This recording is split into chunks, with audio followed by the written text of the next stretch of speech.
Hi everyone, welcome to Difference Frames the World, a channel to see the world from a different angle. We are sorry we could not continue our work due to financial distress in the past 4 months. In the new year of 2024, we will restart the channel with routine uploads after 2 years of demonetization. Today, we discuss the current world situation and try to answer the question: will the US fight the Houthis like in Vietnam or Afghanistan, and turn the Red Sea into a sea of blood? Currently, the Ukraine war has been ongoing for nearly 2 years, and NATO members, especially the United States, can no longer provide sufficient financial and military support to Kyiv as promised. Few people believe that Ukraine will win the war nowadays, and even US officials are not patient anymore. Whether they admit it or not, it is least likely that Ukraine will defeat Russia shortly.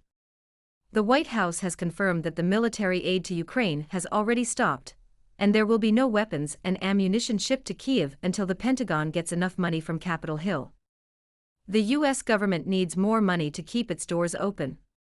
Suppose two parties cannot agree to print more money over the $3.4 trillion national debt, and the Treasury Secretary cannot allure other nations on earth to accept America's IOU notes. In that case, the White House is no wealthier than anyone sleeping on the streets or in tent cities. Many people know the US is a declining power, but few can imagine it can be poorer than a beggar at certain times. A decently dressed gentleman driving a Porsche and wearing a Rolex, if unable to make minimum monthly payments without applying for new credits, is poorer than a beggar in rags. During her trip to China half a year ago, in July 2023, Janet Yellen made no breakthroughs after marathon talks with Beijing's officials. China is more intelligent now, and it knows America's tricks. Borrowing China's money to defeat China is too good an idea for Washington, but Beijing needs to be more stupid to take the bait. Even America's allies in Europe and Asia no longer trust the US. The US national debt exceeded $3.4 trillion in the first week of 2024, and in every 30 seconds, $1 million more will be added to the ledger. Not only is the US not trustworthy economically, but it also worries its allies militarily.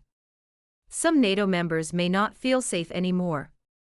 In the Red Sea, when the Houthis attacked the USS Eisenhower strike group, only Britain joined the US Navy fighting back. When facing another rival, Russia, America's allies need to be more confident that they can get the necessary support. Several days ago, Warsaw accused Russia of flying its missile over Poland's airspace briefly. Although Russia denied it immediately, we believe it was a warning from Moscow to NATO, showing Russia is not afraid of a potential conflict with NATO members. Other NATO members are tired of playing the game any longer. They have squeezed a handful of weapons out of their shallow stock like kids timidly sharing precious candies with their playmates, and now they are reluctant to be as generous as expected. Even when the Ukrainian president visited the US, he did not get what he anticipated. The reason is simple. The US government is broke, and it has to help Israel, even when the whole world is unhappy, feeling the pain of Palestine. Compared with Israel, Ukraine is less important. The war in Gaza has been ongoing for 3 months, and nearly 23,000 people, most of whom are civilians, have died. As the only country that stood at the back of Israel, the US immediately sent 2 aircraft carriers to the Middle East when the conflict in Gaza worsened. Still, it could no longer keep 2 strike groups in that region, when it had to call the USS Ford back as 2024 unfolded. Some analysts attribute the withdrawal of the USS Ford strike group to the attack by Houthi armed forces. The Houthis attacked Israel recently, and it has become a big headache for the US in the Red Sea, where the US warships no longer feel safe when conducting freedom of navigation in that area.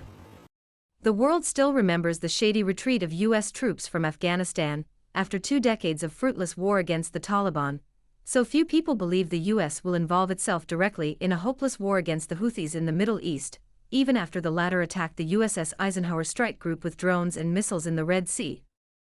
The war against the Houthis, which may have started with the bombing of Yemen's capital by American and British missiles, can hardly evolve into a conventional regional war. Houthi armed forces are not easier for the United States to deal with than Vietnam and Afghanistan. Instead, the US will face more problems than it encountered in its operations in Vietnam and Afghanistan. Although the United States was a superpower, the results achieved during the long wars in Vietnam and Afghanistan did not meet expectations. Those two war operations, nearly 4 decades combined, cost vast sums of money and caused enormous casualties, but failed to achieve the goals set initially. If the United States took ground combat operations in Yemen, it might be more challenging for them to attack the Houthis than in the wars in Vietnam and Afghanistan. The Houthi armed forces have modern weapons and equipment, including ballistic missiles, cruise missiles and drones, posing a considerable threat to U.S. military operations. The Houthis can attack different targets, including Israeli ships, U.S. bases, and even America's aircraft carrier strike groups with various weapons and equipment. The Houthis, like Vietnam, which had the former Soviet Union at its back in the 1960s and 1970s, also have support from Iran and Russia, America's two major enemies. It is not easy for U.S. troops, even with the support of its allies, to defeat the Houthi armed forces quickly, and Washington does not want to spend 20 years more in Yemen for nothing. The withdrawal of the USS Ford strike group from the Middle East shows the world that the United States is less potent than it looks, and it cannot afford another regional war. U.S. Secretary of Defense Lloyd Austin, who was unexpectedly hospitalized and caused a government scandal, had prostate cancer, the Pentagon confirmed on January 10, 2024, and the White House claimed that U.S. President Joe Biden did not know the result until January 9, more than 2 weeks after Austin's medical consultation in late December 2023. The U.S. military is also sick, like its Secretary of Defense, and it has been sick for many decades after World War II.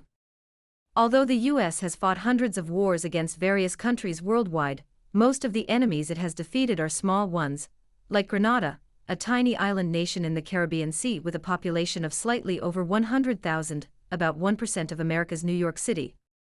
Even though the Pentagon spends 40% of the world's budget on its military, thousands of U.S. soldiers and officers have often suffered from missed paychecks in recent years.